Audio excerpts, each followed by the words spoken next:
Welcome to Lawyer Boss Life. Welcome to Lawyer Boss Life, the podcast where law firm owners learn to build profitable businesses and lead lives they love. I'm Alay, law firm growth expert and founder of Law Firm Success Group. I've helped hundreds of attorneys scale their firms, gain freedom, and take back their time. And I'm Chelsea. I'm a law firm owner, entrepreneur, and toddler mom. I know it's possible to have an excellent income, work 40 hours a week or less, and take time off because that's what I do. Today, we are diving into marketing. I feel like this is such a scary word for lawyers, but without the spammy sales tactics or soul-sucking social media strategies, this is about building a pipeline that fits your values and fuels your business. This seems like an impossible task for so many lawyers, Alay. Well, that's because marketing is so misunderstood. Mhm. People are out there thinking that marketing is just all about bringing potential clients into the door. But although that's part of it, it's not just about bringing potential clients, it's about bringing in the right potential clients through the door. So here's a quick quiz that I do when I do talks on marketing. You think about number of leads. What do you think is the worst marketing tactic that's out there? And usually someone in the room will say the one that provides no leads, right? Because it's a total failure. If you have a marketing tactic that gives you no leads, it's got to be a complete failure. It's not actually true. Mhm. The worst marketing tactic is the one that provides crazy amounts of leads, but they're all a horrible fit for you and your firm. The reason is you got to now invest time and money and effort to deal with those leads, answer the phones, respond to emails, schedule consults, all of those things. In addition to wasting your money, they're also wasting your time, and that's terrible. You're much better off having marketing that results in a fewer quantity of leads, but those leads are a great fit for you and your firm. And that's really the art of marketing.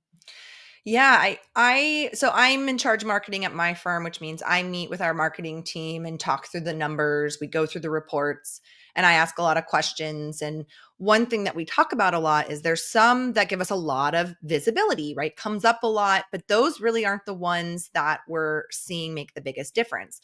The ones that are funneling to our website where people can see more content specifically put out by us. On our website, we have a video of myself and my business partner actually talking and sharing about our personalities. And it's more to me about putting ourselves out there to create brand recognition, to kind of increase that. What's the word I'm looking for? Like increase that credibility, right? The credibility of the information you're putting out there. And so when I first sat down, I said, I have no idea where to start. Sat down with my marketing team. I have no idea what to start. You guys tell me what works. You guys tell me what you need from me, what I need to be focusing on, or if there's any information I can help you to run campaigns better. So when it comes to, how do we build a marketing plan that really plays to your strengths? I always say start with a team, finding someone that works, but there's obviously a cost to that. So, where do you start with your clients when it comes to building a marketing plan that plays off that individual lawyer's strengths?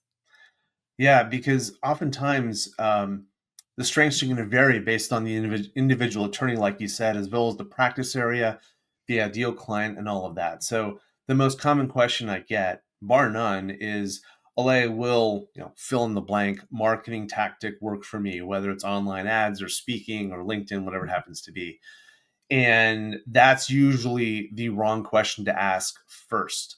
The first thing we have to do is figure out, what is your message? So what are you putting out there? What is your brand? What is your value proposition? And then based on that, who is your ideal client? Who's really going to appreciate that message? Once we figure out those two things, then it's really easy to say, okay, this marketing tactic is going to be really appreciated by the ideal client. This one is not, so we don't want to do that. This other one is they would love if we marketed to them that way, so we want to make sure we do that. And you can build a menu, and then based on the attorney's preferences, they can pick from the menu in terms of budget and in terms of their time, which ones are going to be the best fit. And it doesn't, having a team is fantastic, but even if you're a solo attorney, you feel like you can't afford a marketing team, This is an exercise that we take solo attorneys through as well as attorneys with marketing teams. And it's effective in either case at really drilling down to it. Because the thing that we want to do, and this is where the non-sleazy part comes in, lawyers have a huge advantage over a lot of other professions in that clients are hiring you to be their trusted advisor. And so, Mhm. Chelsea, you mentioned this when you talked about credibility. A lot of your marketing for an attorney is going to be based on establishing yourself as a trusted advisor, a thought leader, a subject matter expert. Like, pick your term, but clients want to know that you care about them and that you really know your stuff. And anything that helps you enhance that is going to be super classy, very credible, and something you're much more comfortable doing. Yeah, absolutely. And I always struggle when it comes to how to put myself out there more for our firm. I'm definitely the one that's more willing to, do speaking engagements, get on social media and share information, just talk about family law, obviously talk about law firm business in general is something I love, but from a what my strengths are as a partner in the business, it's my ability to just want to talk about things. So if I was, a new law firm owner and I wanted to start marketing, where would you have me start? Right? Let's kind of use this as a hypo, but where would you have me start trying to do some marketing to help build my brand and credibility? Sure. So you're in family law, so you're going to want to explore that target a little bit, and then you like speaking, right, Chelsea? Just a little bit. Just a little bit. So that's probably where I would start with you is things where we can get you out in person and connect with others, whether it's addressing a large room by doing speaking and pick your topic. I mean, there's so many great, important topics that people need to know in family law. You can easily come up with 3 valuable topics, and you can do those talks for free at all sorts of venues. Pretty much any financial planning organization will love to host you for a talk. There are community service groups like Rotary and things like that that need different speakers every week. There's lots of ways you can get out there and just do talks informationally in the community to build that trust factor and that know factor. So that's the first one. The second one, because you connect really well, also one-on-one, Chelsea, for you, I would also suggest getting involved with some targeted networking organizations that are going to get you either referrals or put you directly in the room with your ideal client. Um, and if people are thinking about referrals, or sorry, networking, one of the common places is the Chamber of Commerce. Mhm. And the question I always ask is, okay, well, how likely is the Chamber of Commerce and the people that are there to put you in touch with your ideal client? Depending on your ideal client, it might be really likely, in which case, go for it. Or maybe it might be really unlikely because you serve a much higher value client. Those people are not likely to refer you to that client. So maybe you have to find a different networking organization. But whatever it happens to be, doing some networking, which is more one on one, and then doing some speaking, Chelsea, for you would be phenomenal. Getting good at those 2 things and then going from there. Yeah, and those are the types of things that cross my mind every day, and obviously not every lawyer has my type of personality. And that's where you can really start to sit down and look at all the different options. One of those being marketing campaigns, digital outreach. So, how do you find the right balance for your clients, or how do you talk to your clients about finding the right balance between that digital outreach, those, Google campaigns, Yelp, whatever kind of service you're using to put out ads, and those relationship driven, networking approaches? Yeah, it gets really overwhelming really fast Mhm. because there's so many different things you can do. And so once we've honed in on, the ideal client and the marketing tactics that that client would appreciate, the next step that we do is we put together a 2-page marketing plan. It's only 2 pages. And it's really designed around 2 constraints. One is how much time does the attorney have to invest in marketing? Because marketing takes time. And some marketing takes more time than others. So the first thing is time. The second one is how much money does the attorney have to invest? Because a lot of these things take money as well. The good news is there's tactics that take a lot of time and very little money, and Mhm. there's tactics that take a lot of money and very little time. There are, unfortunately, as far as I know, very few tactics or none that take very little time and very little money. I mean, maybe talking to your ideal clients for referrals might be an example of that, but for the most part, you're going to have to invest one or the other. So getting that mix dialed in is really, really key. And from a digital perspective, I'm not a digital marketing expert. I will just say that. Um, but it's getting more and more complex every day. So if you decide that you want to have leads come in through digital marketing, that opens up an interesting avenue, because now you've got to figure out, okay, who's going to handle all those leads in my firm? Am I going to handle those leads, or is someone else in my firm going to handle those leads? And that's where the whole budgeting piece comes in. So for a lot of attorneys just starting out who don't have a lot of capital, digital marketing can be a real challenge. But as you start to grow, and if you've got, $1,000, $2,000 to invest every month in digital marketing, that's when it starts to make a lot of sense, where you can really go for it.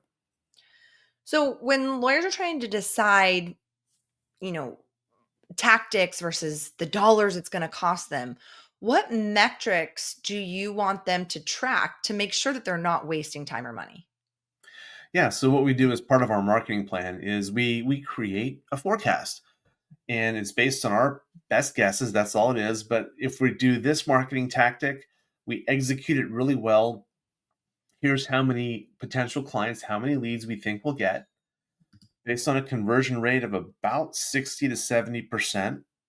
Here's how many clients we think we'll get. So I'll give you an example. If we, let's say it was networking, and let's say we assumed we would get 10 referrals through networking over the course of a year, and we have a 70% close rate on those 10 referrals. That will give us 7 new clients, and each new client, let's say, is going to be, I don't know, $10,000. So that represents $70,000 in revenue over the course of a year. So that's kind of the math that we use, and and then the forecasting is done in such a way that it's really easy for the attorney and for us to say, okay, yeah, we're meeting the amount of time, so we're not over on time. Yep, we're meeting the amount of money, so we're not over on money. And yes, if we do these things, here's how much revenue we can expect for the firm over the course of a year. That makes making those decisions a lot easier, because now we have a plan and we have a return on investment that we expect. Yeah. And sometimes what I realize talking to a lot of my other colleagues is just not knowing, right, what's working and what's not. And so making sure whatever you choose to do, if you have a team or not, you have a method for tracking what's working and what's not. So you can use that to shift or add is so important, because there was so many times for the first, 2 years we were open, we had no idea. We were just putting money into Google ads and doing them ourselves, and Yelp here. And then we chose, for us, it was the right choice to bring on, a law firm specific marketing team who gives us those metrics. But now I know them and I know what's working. So whatever you do, make sure you know how to track it, what it's costing you, so you can figure out, what's working. But that's kind of the other question I have, or the other discussion point is that, do we do it ourselves or do we need to delegate? And how and when to make those decisions? So, what kind of conversations do you start with your clients when it comes to doing it yourself or investing in a team? Yeah. So for us, again, it starts with the amount of time the attorney's investing. So Mhm. we've talked about it before on the podcast, the 20-10-5 rule. Yeah. The 10 is the amount of time you're spending in business development and marketing. So about 10 hours a week. And if an attorney is spending much more time than that, like let's say they're spending 15, 20 hours a week in marketing, they need to get some help big time. If they're spending less, if they're spending 5 hours a week in marketing, they can do some more. It's okay. And so when that amount of time starts to really exceed what the attorney can do, that's when we look at outsourcing. The exception to that is, and this is especially true with personal injury attorneys and other practice areas that do a lot of online stuff. When you do online leads, you get a lot of them. uh, Mm. Someone has to sift through them to figure out the good quality ones versus the ones that aren't worth your time. And you've got to respond quickly. So it's hard for an attorney to really do all of that themselves. If you want to do it right, you're going to have to invest in either a virtual assistant or someone in your office who is trained, maybe by you, but also hopefully by the marketing agency, to respond quickly to those leads as they come in, to screen those leads quickly, kind of start that intake process, and then to set up that consultation with you as soon as possible. So that's kind of the rule of thumb that we use, is partly driven by attorney time, and then also partly driven by whether the leads are coming in, in quantity through online sources, or whether they're more selective coming in like referral-based stuff. Yeah, I think that makes a lot of sense to me. I mean, I can say that knowing what I know and what I've experienced, but I'm still always trying to figure out what additional strategies my firm can use, because this is part of my role, as a partner, is the marketing aspect.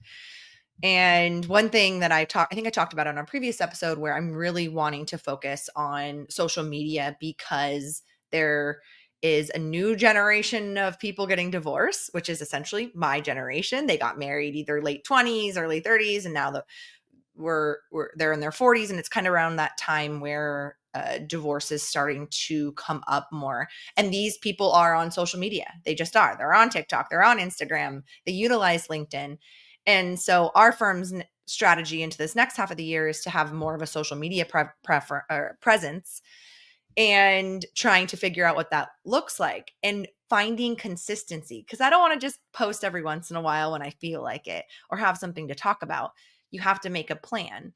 And what I'm thinking, and I'm going to ask your feedback on this, is what I'm thinking is I need to set aside a day where I film, like, 10, 20 little 30-second clips on a particular topic, bring all sorts of different, outfit changes, and just knock it out for the month, and kind of post, 2 or 3 times a week, maybe not more than that, because that can seem daunting. But I kind of think filming them all at once, getting them ready and cut, and doing that, and then scheduling them to send out so you don't have to think about it. And then you can just post in between as unique things come up. But that's my plan for kind of approaching the consistency issue, which feels very overwhelming when it comes to posting on social media. So what do you think about a strategy like that, where you're kind of filming all of them, or bulk creating content for the social media or any digital presence, so that you can stay consistent? Well, I think that'll work really well for you, Chelsea. I think for someone like me, though, because I'm much more introverted than you, Mhm. that approach actually wouldn't work for me, because it's simply just, my Mhm. energy level just kind of drops off over time much faster than probably yours does. Mhm. And so I think it depends on, again, the person. If you're the kind of person that can really focus, block out a day, have those outfit changes ready to go, be high energy throughout, and just bang them all out, awesome, because it's much easier to block out a day out of your schedule than it is to Yeah. block out, an hour every week. But if you're someone who, can't do that, and there's going to be a drop off in the quality and the energy of what you're putting together, then, do what you can manage. If you can't do a full day, do half a day, or a couple of hours, or an hour, or whatever it takes. And it's going to have to be more frequent recording sessions, but at least you'll be at the top of your game, when you do it. And the question I would have for you, Chelsea, is all of this takes a lot of your effort. There's a lot of time and effort that goes into shooting it. Then there's a Mhm. lot of time and effort that goes into posting it, whether you do it or whether you hire someone else to do it. Yeah. And so the question, first question I would have is, if you're doing all of this, okay, what is your expected return on investment for your time and the money that you're planning to put into it? Because that's what drives all of this at the end of the day. Yeah. Yeah, and going back to what you were talking about earlier, and trying to track the metrics and what's going to work for me, right? That because we have a marketing team, and we pay for these ads.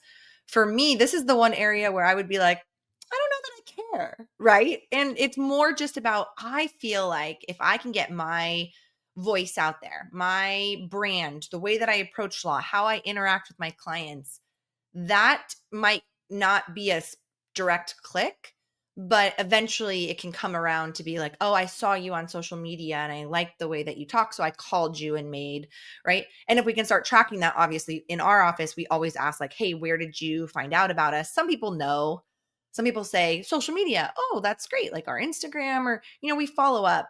And that can even be uncomfortable for some people, is asking where they found you, because you feel like you're asking them too many questions. They're like, I don't know, I just clicked online. But Yeah. don't be afraid to do that. There is so much value when somebody calls. If they called your direct office line versus like a Google tracking line that a lot of campaigns have, that's a little bit easier to track. Ask them. You have to know, because that's going to go back to me of like, oh, my social media is working, or oh, they just went on the website. But part of it, and this is kind of around the whole topic, which is not wanting marketing to feel slimy, gimmicky, or cringy is kind of a popular word, right? Any of those, because I get it. But if you're just talking about what you are an expert in, it's not really salesy. You're just sharing a little bit about what it would be like to work with you. And if you can't do that here and there, not saying you have to post on social media as much as maybe I would, but if you can't do that here and there, then it's going to be really hard to do it one-on-one with the client who already called you. So getting comfortable talking about what you're an expert in, I think there's so much value in that. I definitely have gotten much more confident the more that I do it, whether that's family law or talking about, running a business. But I just like for me, again, this is super individualized and I get that I'm not for everyone. I just like putting myself out there because I want the clients to call me to feel like they know me a little bit. And it helps move things along when they know exactly who they're getting. But Yeah, that's just for me. sure. And even if you can't tie, a lot of the marketing tactics to specific leads, Hmm. you can still tie it to the overall growth of your business. Yeah. So you might say, okay, well, we're going to spend a lot of money and a time in branding over the course of this year. We know we're not going to be able to tie specific clients to it, but we expect that our business revenue is going, or our number of clients is going to Mhm. increase by, 10 to 15%. Even if we can't, figure out exactly who's coming from where, Yeah. because once, you start to employ multiple channels and you've got stuff happening on Instagram and stuff happening on TikTok and Facebook and pay-per-click, clients will have no idea where they found you, and they oftentimes will have seen you in multiple Yeah. places before they finally decided to contact you. So, knowing kind of what you're investing and just kind of in broad terms, even if you can't track down to the specific thing, but in broad terms, what you're hoping to get out of it can be incredibly helpful towards justifying, whether you should do something or not, because there will be always more things you can do in marketing. There's always more that you can do. So Yeah. it's not about doing more, it's about doing the right things. Yeah, and the consistency, which I think is key, because when people follow you on social media and they see you post randomly, it's not really going to hit, right? Building that following, building that recognition, putting yourself out there is just part of the process, and it's not going to work overnight. It's about long-term gains and building the brand. So marketing doesn't have to feel gross, cringy, weird, whatever it is. Find what works for you. When marketing is built around your strengths, it actually works because you're showing your clients who you are. For help developing a marketing strategy that fits you, visit lawfirmsuccessgroup.com. And if this changed how you think about marketing, send it to someone who is stuck trying to figure out how to make marketing work for them. Please like, follow, subscribe, and leave us a comment. We're building the show with you in mind. Thanks for watching. Be sure to hit that like and subscribe button and leave us a review in the comments.